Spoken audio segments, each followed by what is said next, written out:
हूं आपका सप्लाई का, बिल्कुल ध्यान से देखना। हेलो स्टूडेंट्स, कैसे हो आप? तो बेटा ये लेक्चर नंबर 3 है और सप्लाई बहुत ही इजी चैप्टर, और आज ये चैप्टर कंप्लीट हो जाएगा। कंसंट्रेट करना, एक एक चीज को यहाँ पे कंसंट्रेट करना, ठीक है? Yes sir. चलो जी, हमें कहां से स्टार्ट करना है? यहां से हमें स्टार्ट करना है, मैं आपको बता देता हूं।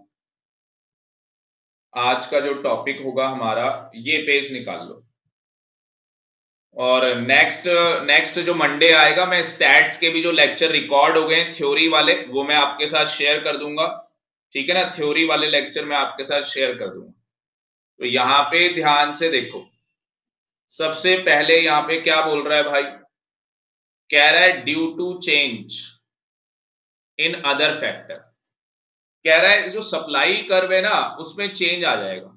जो सप्लाई कर्व है उसके अंदर क्या आ जाएगा? चेंज। अच्छा, इस चेंज को क्या बोलेंगे? मूवमेंट बोलेंगे या शिफ्ट बोलेंगे? अगर प्राइस के अलावा, अदर फैक्टर्स हैं ज्योति, उनकी वजह से अगर चेंजेस आ रहा है अदर देन प्राइस, तो उस केस के अंदर हम लोग क्या बोलते हैं? शिफ्ट। अगर प्राइस में चेंज आता है, उसकी वजह से सप्लाई चेंज हो रही है, तो मूवमेंट बोलते हैं हम लोग। तो यहां पे क्या वर्डिंग होगी? शिफ्ट। हर जगह आप लोग शिफ्ट वर्ड यूज करोगे। अब ऐसे कौन कौन से फैक्टर थे अदर देन प्राइस जिनकी वजह से चेंज आ सकता था? पहला क्या था भाई? Change in price of other goods. Other goods का प्राइस चेंज हो गया। इसका बेस्ट एग्जांपल आपको दिया था वीट और राइस का, है ना? तो वीट का प्राइस मार्केट में अच्छा मिल रहा है, तो यहाँ पे किसान क्या चाहेगा, फार्मर क्या चाहेगा कि मैं किसका कल्टीवेशन करूं? वीट का कल्टीवेशन करूं इंस्टेंट ऑफ राइस, ठीक है? तो यहां पे आप समझ सकते हैं। तो यहाँ पे change in price of other factor. खुशी, आपके लिए बेटा दोबारा से रिपीट कर रहा हूं, change in price of other factor मतलब कि अगर अगर क्या हो रहा है, अदर गुड्स में, अदर गुड्स के प्राइस में चेंज आ रहा है, तो मैंने ऑलरेडी इसका एग्जांपल लिया था कि वीट और राइस। अगर वीट के प्राइस मार्केट में अच्छे मिल रहे हैं, तो जितने भी फार्मर्स हैं वो क्या करेंगे? हाँ जी, वो किसकी कल्टीवेशन करेंगे? वीट की कल्टीवेशन करेंगे instant of rice.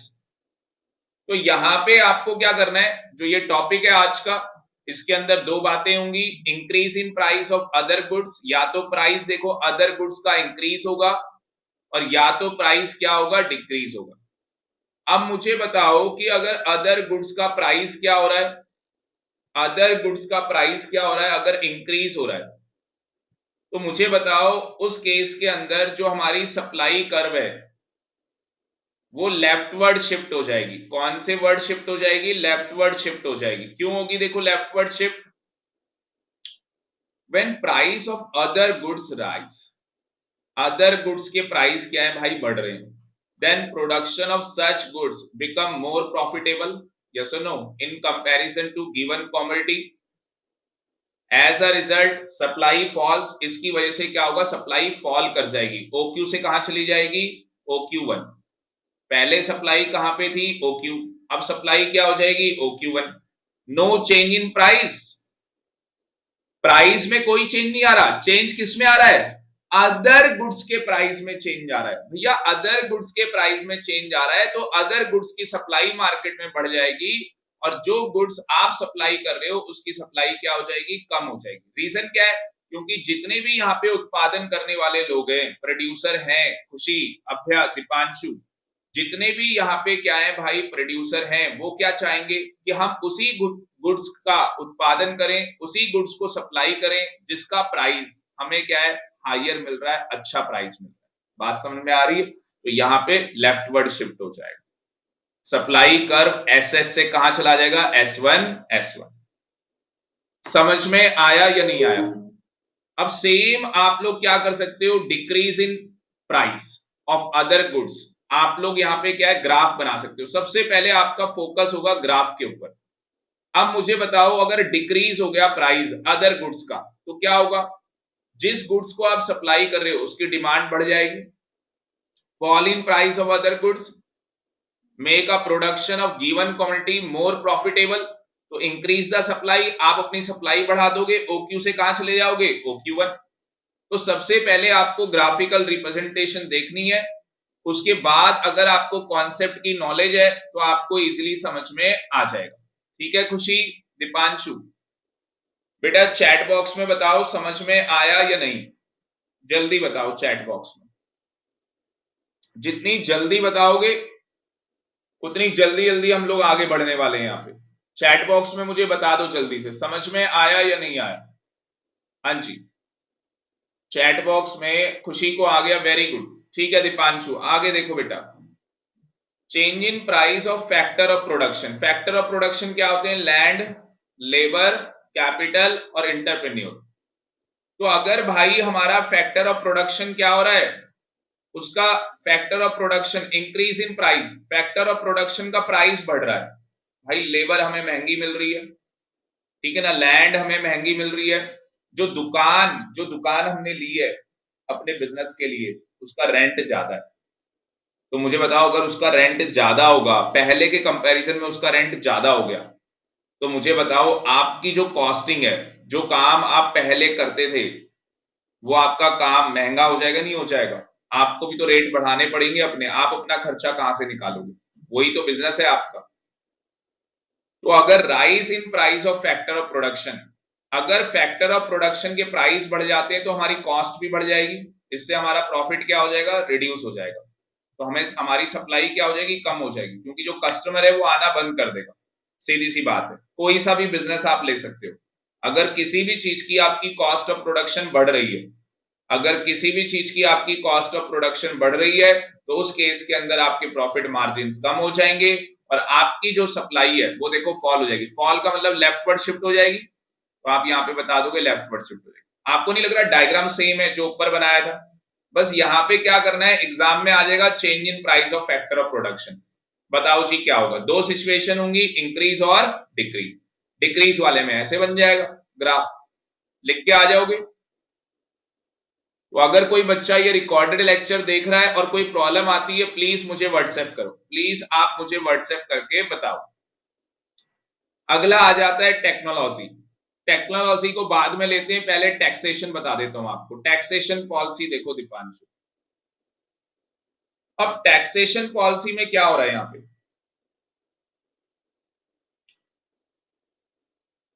Increase in taxes, tax के रेट बढ़ गए। मुझे बताओ कल मैंने मोबाइल का एग्जांपल लिया था, 10,000 रुपए का मोबाइल था, 5% जीएसटी लग रहा था, मतलब 500 रुपए, तो मोबाइल हमें पड़ रहा था 10,500 का। फिर यही 10,000 रुपए का मोबाइल और इसके ऊपर टैक्स कितना चला गया, 12% चला गया, 1200 रुपए, 11,200 रुपए का हो गया ये मोबाइल। मुझे बताओ अगर टैक्स के रेट बढ़ जाएंगे, राइज इन टैक्सेस, क्या आपकी कॉस्ट ऑफ प्रोडक्शन भी बढ़ जाएगी, नहीं बढ़ जाएगी। कॉस्ट भी बढ़ गई ना आपकी, महंगी होगी वो चीज। अब महंगी हो जाएगी तो आपका प्रॉफिट मार्जिन क्या हो जाएगा, कम हो जाएगा। आप सप्लाई ज्यादा करोगे कम करोगे, कम करोगे, क्योंकि जाहिर सी बात है कस्टमर भी आपके प्रोडक्ट को नहीं लेने वाला, महंगे दाम में कस्टमर भी आपके प्रोडक्ट को नहीं लेगा, क्योंकि पहले वो प्रोडक्ट क्या था, 10,500 रुपए का मिल रहा था। तो जब भी सप्लाई कम होगी हमेशा लेफ्टवर्ड शिफ्ट होगा। जब भी सप्लाई, एक रट्टा मार लो, एक रट्टा मार लो, 3-4 बार बोल लो, जहां बैठे हो, जो बच्चा रिकॉर्डेड देख रहा है, जो ऑनलाइन क्लास ले रहा है, भाई रट्टा मार लो कि जब जब सप्लाई क्या होगी, फॉल होगी, लेफ्टवर्ड शिफ्ट होता है। जब जब सप्लाई क्या होगी, लेफ्ट फॉल होगी तो लेफ्टवर्ड शिफ्ट होता है। और ये रीजन क्या है, अदर देन प्राइस के रीजन है, चेंज इन टैक्सेशन पॉलिसी। अगर टैक्स का रेट कम हो जाए तो सप्लाई बढ़ जाएगी।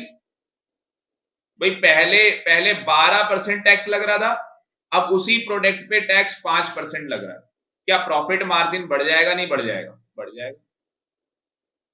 प्रॉफिट मार्जिन बढ़ जाएगा या नहीं बढ़ जाएगा, बढ़ जाएगा। एक बार पढ़ के देख लो और मुझे बताओ समझ में आ गया या नहीं, चैट बॉक्स में जल्दी से बताओ। जो बच्चा रिकॉर्डेड देख रहा है भाई, जितने पॉइंट्स अभी तक पढ़ाए हैं प्लीज एक बार पढ़ के देख लो, वीडियो को यहीं पे पॉज करो, यहीं पे रोको और पढ़ के देख लो, और समझ में आया या नहीं ये चीज बताओ मुझे।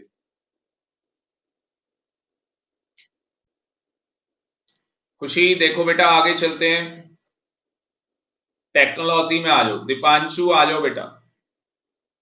टेक्नोलॉजी के अंदर देखो क्या हो रहा है, अपग्रेड। आपकी टेक्नोलॉजी अपग्रेड हो गई। अब मुझे बताओ, अगर टेक्नोलॉजी अपग्रेड हो गई तो मेरे प्रॉफिट बढ़ जाएंगे। अब जैसे मेरा ले लो आप, मैं आपकी ऑनलाइन क्लासेस ले रहा हूं, ठीक है, और मैं रिकॉर्डेड क्लासेस भी बच्चों के साथ शेयर कर रहा हूं। एकेडमी 99 हमारे पास एक पोर्टल बना हुआ है, बच्चे वहां पे भी क्लासेस ले रहे हैं। तो यहाँ पे मैं एक जगह क्लास नहीं ले रहा, मैं यहाँ पे मल्टीपल जगह क्या ले रहा हूँ, क्लासेस ले रहा हूँ, जिससे मेरे प्रॉफिट्स क्या हो गए, बढ़ गए। मेरा प्रॉफिट मार्जिन क्या हो गया, बढ़ गया। अच्छा, मुझे कोई डर नहीं है, क्यों भाई? मुझे पता है जो मैं पढ़ा रहा हूँ बिल्कुल सही पढ़ा रहा हूँ, मुझे क्या डर है? दिक्कत पता है किस टीचर को आएगी? उसे लगता है भाई मेरी कोई रिकॉर्डिंग देख लेगा, 10 गलतियां निकाल देगा। ये भी कहानी है, मैं आपको बता, या हमारी गलतियां निकालने की वजह वो हमारी क्लासेस देख के सीख लेगा, अच्छा ऐसे पढ़ाते। उसको बेचारे को कह रहे हैं जैसे आपकी मम्मी ने लोगों को सिखा दिया काम, तो लोगों को काम आ गया, उन्होंने अपना काम खोल लिया। तो वो वाली कहानी है यहाँ पे। तो हमारे लेक्चर देखने के बाद भाई बच्चे, मतलब जो भी लेक्चर देखेगा वो टीचर बन जाएगा। पर टीचिंग इज एन आर्ट, पढ़ाना एक आर्ट है, वो कैसे पढ़ाएगा, वो नहीं आएगा। तो यहाँ पे अगर टेक्नोलॉजी का अपग्रेडेशन हो जाता है, टेक्नोलॉजी अपग्रेड हो जाती है, आप एक एडवांस टेक्नोलॉजी का यूज कर रहे हैं, तो उस केसेस के अंदर जो हमारे प्रोड्यूसर हैं उनके प्रॉफिट्स बढ़ जाएंगे, कॉस्ट ऑफ प्रोडक्शन कम हो, मतलब रिड्यूस हो जाएगा, उसकी कॉस्ट कम हो जाएगी। तो मुझे बताओ, जब भी हमारा प्रॉफिट बढ़ेगा तो सप्लाई भी बढ़ेगी। तो कौन सा शिफ्ट होगा, राइटवर्ड शिफ्ट होगा। ये देखो राइटवर्ड शिफ्ट है। क्या आपको राइटवर्ड शिफ्ट का ग्राफ बनाना आ गया? अब मुझे बताओ, अगर आपकी टेक्नोलॉजी जो है वो डिग्रेड हो गई है, डिग्रेड होने का मतलब भाई पुरानी टेक्नोलॉजी हो गई है, आउटडेटेड टेक्नोलॉजी हो गई। आप बोर्ड पे पढ़ा रहे हो चौक लेके, रिकॉर्डिंग कर रहे हो मोबाइल लेके, ठीक है, इस तरीके से काम नहीं चलेगा। आपको कंपटीशन वो वाला फेस करना पड़ेगा। हम लोग यहाँ पे जो क्लास प्रोवाइड करा रहे हैं, ए प्लस नहीं है, ट्रिपल ए प्लस हम लोग आपको प्रोवाइड करवा रहे हैं। ऐप की बात करें, ऐप पे क्लास मिल रही है बच्चे को। यूट्यूब की बात करें, उस पे क्लास मिल रही है, रिकॉर्डेड मिल रही है, बैकअप मिल रहा है, ए टू जेड काम हो रहा है। आपको एक काम करना है, बस पढ़ाई करनी। तो जिन लोगों ने अपनी टेक्नोलॉजी को अपग्रेड नहीं किया, उन लोगों के तो प्रॉफिट कम हो गए ना। लॉकडाउन में उनके भी हालात खराब हो गए कि यार हमारे ना कोचिंग सेंटर नहीं चल रहे। अरे भाई, तुम्हारे कोचिंग सेंटर इसलिए नहीं चल रहे, तुम्हें पढ़ाना ही नहीं आता, सच्चाई बता। वो क्या है कि बस एक बोर्ड पे पढ़ा सकते हैं, कहानी खत्म। अगर उनको बोला जाए कि पूरे वर्ल्ड लेवल पे पढ़ाओ ना, आप यूट्यूब पे आके पढ़ाओ, क्या दिक्कत है? जब तुम सही पढ़ा रहे हो, तुम्हें पढ़ाना आता है, फिर क्या प्रॉब्लम है बताओ? तुम्हारी पढ़ाई चोरी कर लेगा? मुझे बताओ, हमें सिखाया क्या गया है? विद्या एक ऐसी चीज है जिसको जितना दोगे उतनी बढ़ती है भाई, ये कभी कम नहीं होती है। अगर आप अपनी नॉलेज अपने पास छुपा के रख लोगे तो भाई तो कम हो जाएगी। ये तो ऐसी चीज है, आपको कोई चीज आ गई, आप 10 लोगों को बता दो, अपने आप देखना आपकी नॉलेज बढ़ जाएगी। तो जहां पे आपकी डिग्रेड हो गई है टेक्नोलॉजी, वहां पे आपके प्रॉफिट्स कम हो जाएंगे, आपका कॉस्ट ऑफ प्रोडक्शन बढ़ जाएगा। तो उस केस के अंदर लेफ्टवर्ड शिफ्ट हो जाएगा। ग्राफ बना लोगे लेफ्टवर्ड शिफ्ट। आपको क्या करना है, ये जितने भी चेंजेस हैं अदर देन प्राइस, आपको ये देखना है सप्लाई हमारी कम होगी या ज्यादा। सप्लाई कम होगी तो क्या होता है, लेफ्टवर्ड शिफ्ट। सप्लाई ज्यादा होती है तो क्या होता है, राइटवर्ड शिफ्ट। एक बार मुझे चैट बॉक्स में जल्दी से बता दो, दीपांशु, खुशी, समझ में आ रहा है या नहीं? जल्दी से बता दो बेटा मुझे। Yes sir, very good. ठीक है, बाकी मैं आपको बैकअप प्रोवाइड करवा दूंगा, तो आपको कोई प्रॉब्लम आएगी नहीं, ठीक है ना, बैकअप भी मैं आपको दे दूंगा। उसके बाद आ गया राइटवर्ड और leftward shift in supply curve. तो राइटवर्ड और लेफ्टवर्ड शिफ्ट सप्लाई कर्व, ये आपका होमवर्क रहेगा। नेक्स्ट टॉपिक हमारा आ गया price elasticity of supply. Price elasticity of supply क्या है भाई? तो price elasticity of supply refers to, क्या रेफर कर रहा है ये यहाँ पे, कि जो हमारी सप्लाई है, जो हम किसी वस्तु की क्या कर रहे हैं, सप्लाई कर रहे हैं, उसमें कितना चेंज आ रहा है प्राइस की वजह से। प्राइस की वजह से उसमें कितना चेंज आ रहा है। तो यहाँ पे एग्जांपल दे रहा है। वो कह रहा है मान लो कि जो प्राइस है, प्राइस इलास्टिसिटी ऑफ सप्लाई है वो 2 है। जो प्राइस इलास्टिसिटी ऑफ सप्लाई है, मतलब कि ये आपका ES, ये कितना है, 2 है। कहता है it means 1% fall in price leads to 2% fall in supply. मतलब अगर हमारा ये 2 है तो ये 1/1 हो गया। अब इसको अगर देखोगे तो ये यहां पे क्रॉस मल्टीप्लीकेशन हो जाएगी। तो अगर यहां पे क्या कह रहा है, ये कह रहा है 1% फॉल इन प्राइस। अगर 1% फॉल आएगा प्राइस में तो उसका मतलब क्या है, टू 2% फॉल इन सप्लाई, तो उसकी वजह से 2% क्या आ जाएगा, सप्लाई में फॉल आ जाएगा। तो अगर 1% आपका क्या होता है, 1% फॉल हो जाता है किसमें, प्राइस के अंदर। अब 1% कैसे फॉल हो रहा है प्राइस में, आप कोई भी यहाँ पे एग्जांपल ले सकते हैं। यहाँ पे इन्होंने एग्जांपल दिया हुआ है नहीं। मान लो पहले प्राइस क्या था, इनिशियल प्राइस था 10 रुपए, ठीक है। आप 1% फॉल करोगे तो बताओ कितना होगा, इसका 1% 1 रुपए होगा। तो इसका मतलब न्यू प्राइस कितना हो गया, 9 रुपीस हो गया। अब मुझे बताओ 10 से अगर 9 रुपए प्राइस हो गया तो मुझे बताओ जो आपकी क्वांटिटी थी, पहले आप कितनी क्वांटिटी सप्लाई कर रहे थे, 100 की। पहले आप कितनी कर रहे थे, 100 की।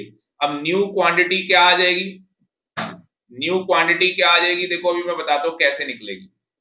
अभी मैं आपको सिखाता हूं कैसे निकलेगी। सबसे पहले यहां पे देखो क्या लिखा है, percentage change in quantity supplied.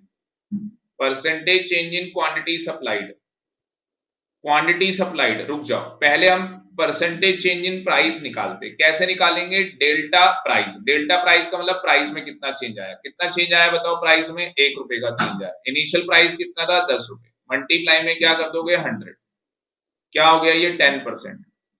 क्या आप बोल सकते हो प्राइस में जो चेंज है वो 10% चेंज है, क्योंकि अगर आप इसका 10% निकालोगे तो 1 रुपए आ जाएगा। कितने रुपए आ जाएगा, 1 रुपए आ जाएगा, और 1 रुपए माइनस करोगे तो 9 रुपए प्राइस हो जाएगा। अब यहां पे बात कर रहे हैं क्वांटिटी की, तो यहां पे ना इसका 20% कर दो, 20% कर दोगे तो 80 हो जाएगा ये। तो ये मुझे बताओ ये कितना परसेंट चेंज आया, पहले चेंज इन क्वांटिटी कितना हो रहा है, 20 हो रहा है, और इनिशियली हमारा कितना था, 100। क्या मैं बोल सकता हूँ 20% का चेंज है। तो मेरी मेरी जो परसेंटेज है चेंज इन क्वांटिटी वो कितना है, 20%, और प्राइस में कितना है, 10%। अगर आप इसको काटते हो तो क्या ये 2 नहीं आ जाएगा, ईडी 2 नहीं आ जाएगा। क्या मैं बोल सकता हूं अगर 1% चेंज आ रहा है प्राइस पे तो 2% क्वांटिटी में चेंज आएगा।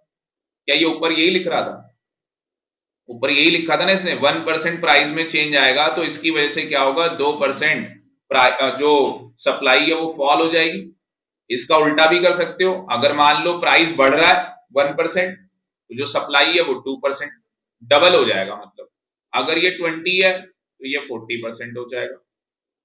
मुझे बताओ खुशी और दीपांशु बेटा, ये मैंने आपको बताया मैथमेटिकल तरीके से समझ में आया या नहीं आया, चैट बॉक्स में बताओ। दीपांशु आ गया, वेरी वेरी गुड। तो भाई ये परसेंटेज चेंज इन मेथड, अगर आपको ईडी, ईडी आपको पता है ना, इलास्टिसिटी ऑफ डिमांड, ईएस क्या है, price elasticity of supply.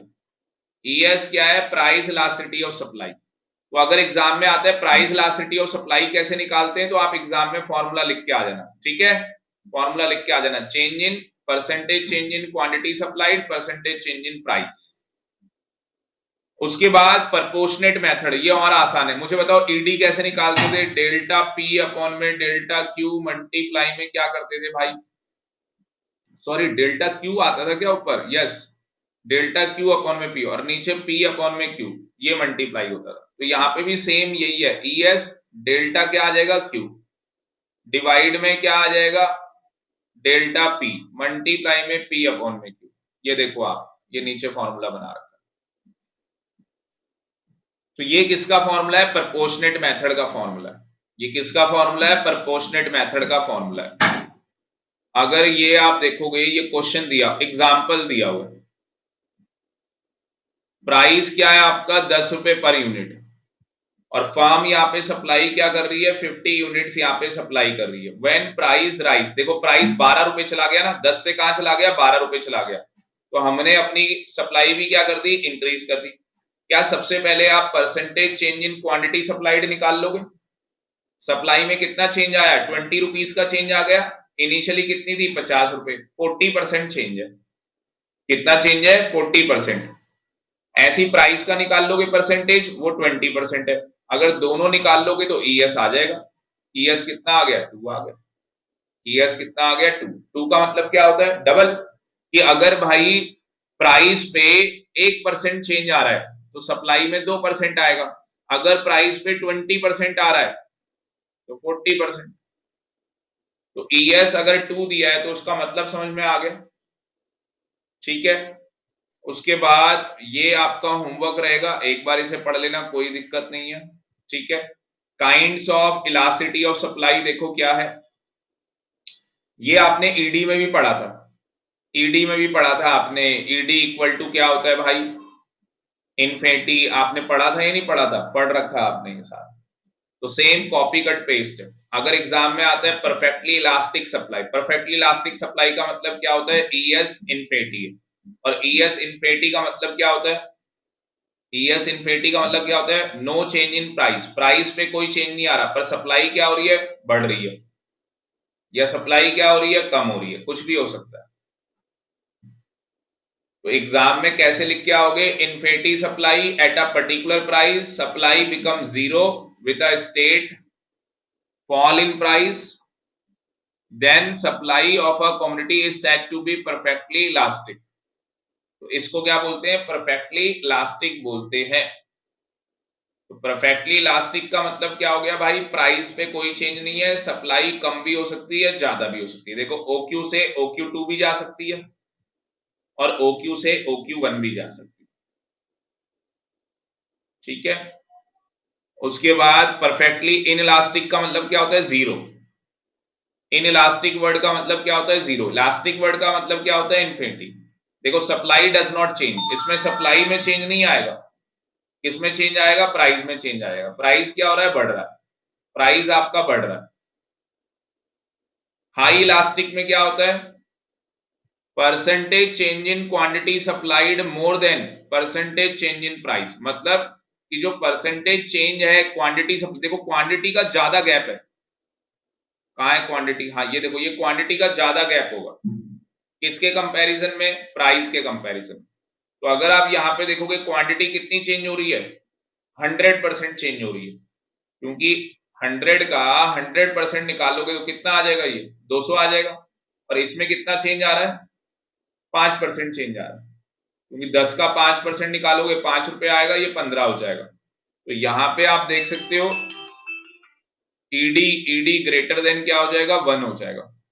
Less than less elastic supply में क्या होगा, लेस इलास्टिक सप्लाई में क्या होगा भाई ये देखो यहां पे लेस इलास्टिक में क्या होगा change in quantity supplied less than price. अब प्राइस में ज्यादा गैप होगा, प्राइस का जो गैप है वो बड़ा होगा और इसका छोटा होगा। यही एग्जाम में पता है क्वेश्चन आता है। एग्जाम में यही क्वेश्चन आता है लेस देन इलास्टिक सप्लाई लिखो 1 नंबर। बच्चे ना डायग्राम ही गलत बना के आते हैं। एग्जाम में क्वेश्चन आ जाएगा मोर इलास्टिक सप्लाई लिखो। तो मोर इलास्टिक में आपको ये ध्यान रखना है ये वाला गैप बड़ा होगा किसके कंपैरिजन में प्राइस के कंपैरिजन में। मेरे को ना थोड़ा सा डायग्राम भी यहाँ पे गलत लग रहा है क्योंकि दोनों बराबर ही करके रखा हुआ है इसमें। थोड़ा सा ध्यान से वहां पे बनाना पड़ेगा। यहाँ पे सही बनाया है डायग्राम। और यूनिटरी में पता है क्या हो यूनिटरी में दोनों बराबर होंगे क्योंकि जितना चेंज सप्लाई में आ रहा है उतना ही चेंज किस में आएगा प्राइस में आएगा। दोनों का इक्वल होगा चेंज। हाँ जी ये आपको बैकअप क्लास भी मिल जाएगी। मुझे बताओ दीपांशु खुशी बेटा समझ में आ रहा है या नहीं? दीपांशु समझ में आ रहा है? Yes sir. खुशी दीपांशु यस वेरी गुड। उसके बाद लास्ट टॉपिक है हमारा आज की क्लास का टाइम पीरियड ऑफ सप्लाई। अब देखो पता है क्या होता है आप मुझे बताओ रियल लाइफ में क्या होता है।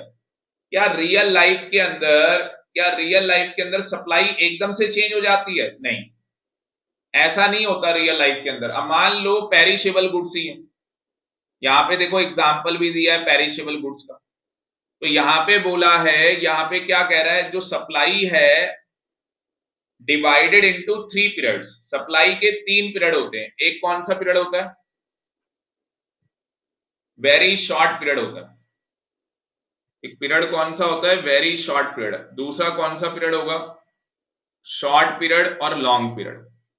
ठीक है, अब वेरी शॉर्ट पीरियड में क्या आता है, पेरिशेबल गुड्स आते हैं। मार्केट पीरियड, मार्केट पीरियड का मतलब क्या है, very short period in which supply can not be change in response to demand. देखो डिमांड में चेंज आ गया, डिमांड में क्या हो गया, चेंज आ गया, चेंज इन डिमांड।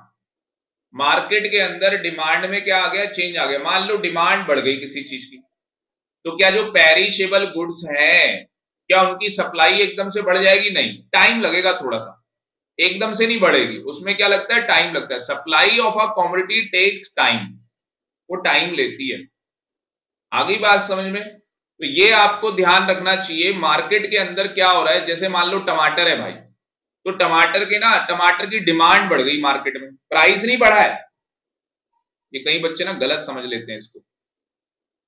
मार्केट के अंदर क्या हो गया भाई, डिमांड बढ़ गई किसी भी चीज की, और वो क्या चीज है, पेरिशेबल गुड्स है। अब मुझे बताओ, अगर जैसे अभी नवरात्रे हैं, तो इसमें क्या होता है, आलू की डिमांड बढ़ जाएगी, आलू की बहुत ज्यादा डिमांड बढ़ जाएगी। तो आप देखते हो मार्केट के अंदर क्या होता है, धीरे धीरे आलू का रेट बढ़ने लग जाता है, एकदम से नहीं बढ़ता, धीरे धीरे आप देखना आलू का रेट बढ़, हाँ हमेशा होगा, आप कभी भी देखना नवरात्रे जैसी आ रहे होंगे, धीरे धीरे आलू का रेट बढ़ने लग जाएगा। आप नवरात्रे से 2 महीने पहले देख लेना आलू के रेट क्या होंगे, और नवरात्रे खत्म होने के 2 महीने बाद आप देखना, एकदम से नहीं होता। अभी देखो आलू क्या है, 50 रुपए चला गया, अभी जब तक ये खत्म होगा ना, शायद 60 भी चला जाए, कोई वो नहीं है, मतलब बढ़िया वाला मैं आपको कह रहा हूं। और उसके बाद क्या होगा भाई, वो धीरे धीरे गिरने लग जाए, एकदम से नहीं गिरेगा, एकदम से गिरेगा मार्केट गिर जाएगी, तो नुकसान हो जाएगा ना, बहुत बड़ा नुकसान हो जाएगा। जो लोग थोक के भाव, अभी आप किसी भी बड़ी दुकान में चले जाओ, जो लोग पेरिशेबल आइटम रखते हैं, देखना आलू की बोरियां रखी होंगी उन्होंने गोदाम में, जानबूझ के रखी हुई है, उनको पता है आलू बिक जाना है, सारा 2 महीने में खत्म हो जाना, उन्होंने प्रॉफिट कर लिया अपना स्टोर, क्योंकि उनको 15-20 रुपए में उनको वो आलू मिला हुआ, अब पूरी बोरी ले ली भाई उसमें। कहानी समझ में आ गई ना आपको, क्या कहानी होती कि सर मार्केट में अगर किसी चीज की एकदम से डिमांड आ गई, तो ये नहीं है कि सप्लाई एकदम से बढ़ जाएगी, प्राइस एकदम से बढ़ने लग जाएंगे, भाई धीरे धीरे होगा सारा कुछ। शॉर्ट पीरियड क्या होता है भाई, short period, short period refers to a period in which output, output का मतलब supply, can be change by changing only variable factor. तो शॉर्ट पीरियड के अंदर क्या होता है, जो सप्लाई है हमारी वो चेंज हो सकती है, और वो कैसे चेंज होती है, बाय चेंजिंग वेरिएबल फैक्टर। तो वेरिएबल फैक्टर्स के अंदर चेंज आते हैं। वेरिएबल फैक्टर क्या होता है, हाँ जी, लेबर, लेबर आपका वेरिएबल है क्या, नहीं नहीं, रॉ मटेरियल, रॉ मटेरियल आपका वेरिएबल है। तो शॉर्ट पीरियड के अंदर हमारी क्या है, सप्लाई के अंदर चेंज आ सकता है, अगर किस में चेंज आएगा, ओनली वेरिएबल फैक्टर के अंदर चेंज आएगा, मतलब रॉ मटेरियल में चेंज आएगा। और लॉन्ग में क्या होगा, लॉन्ग में लिख रहा है, long refers to a period in which output supply can be change by changing all factor of production. यहां पे देखो ऑल फैक्टर है, यहां पे ओनली वेरिएबल, बस ये याद रखना है आप, यहाँ पे ओनली, यहाँ पे ऑल, कहानी खत्म। वैसे ये एग्जाम में आएगा नहीं, पर ये डायग्राम शायद बनाने को आ जाए, शॉर्ट पीरियड का डायग्राम बना दो तो आप बना देना, लॉन्ग का बना दो, उसके बाद तो देखो प्रैक्टिकल क्वेश्चन। और प्रैक्टिकल क्वेश्चन, जिसको इलास्टिसिटी ऑफ डिमांड के प्रैक्टिकल क्वेश्चन आते हैं, वो इलास्टिसिटी ऑफ सप्लाई के क्वेश्चंस निकाल सकता है। तो ये प्रैक्टिकल क्वेश्चन आपके होमवर्क होंगे, ठीक है। मैं इंपॉर्टेंट आपको बता देता हूं कौन कौन से आप प्रैक्टिकल क्वेश्चन कर लेना। एग्जाम्पल 2 कर लेना, उसके बाद एग्जाम्पल 3 कर लेना, और कोई डाउट आए तो भाई मुझसे पूछ लेना, कोई दिक्कत आपको आएगी नहीं वैसे। उसके बाद एग्जाम्पल 6, यहां से मेनली ये 3 से 4 नंबर का एग्जाम में आना ही आना है। अगर इलास्टिसिटी ऑफ सप्लाई का प्रैक्टिकल क्वेश्चन आया तो ये आएगा भाई। 6 हो गया, 7, 8, और जिस बच्चे के पास बुक नहीं है वो ग्रुप में ये फाइल मैंने सेंड कर दी है। 9, 10, ये ज्यादा इसलिए दे रहा हूं, ये एक साथ प्रैक्टिस करते रहोगे तो ये इजी हो जाएगा। 11 को इंपॉर्टेंट मार्क कर लो, आपके उसमें प्रैक्टिस के लिए दे रखे होंगे क्वेश्चन। उसके बाद ये परसेंटेज मेथड के आगे, इसमें 12 कर लो,